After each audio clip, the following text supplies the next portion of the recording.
মোৰ ধৰ্ম নাই, সেয়া কি আন্দোলন? মোৰ কোনো ভগৱান নাই। কোনোবাই ক'ব মোৰ ভগৱান নাই, সেয়া কি আন্দোলন?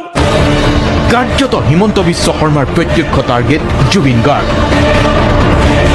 কা বিৰোধী আন্দোলনত ভাগ লোৱা জুবিন সম্পৰ্কত ইটোৰ পিছত সিটো বাক্যবাদ।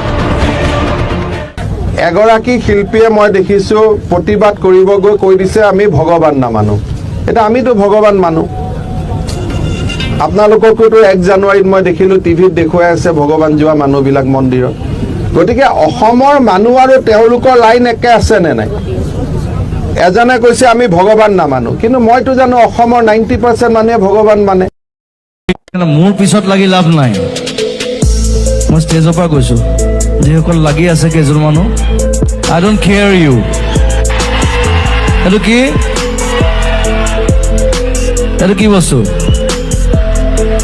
ঘণ্টা। মোৰ লগত লাগি লাভ নাই। তেওঁলোকে নিজে মৰি যাব, আৰু তেওঁলোকে নিজৰ জাতিৰ কাৰণে ভাল কাম কৰা নাই, বেয়া কাম কৰিছে। সেইটো নিজে শুদ্ধ হ'ব লাগিব, নিজে চিন্তা কৰিব লাগিব। আৰু আমাৰ মানুহখিনিয়ে চিন্তা কৰিলেই হ'ল। আমাৰ অসমীয়া, বঙালী, হিন্দু, মুছলিম বুলি কোনো কথা নাই ইয়াত। গোটেই অসমত আমি কাম কৰিছোঁ নিজৰ কাৰণে, এটা অসমীয়া বৃহত্তৰ এটা স্বাৰ্থত, এটা অসমীয়া জাতিৰ কাৰণে।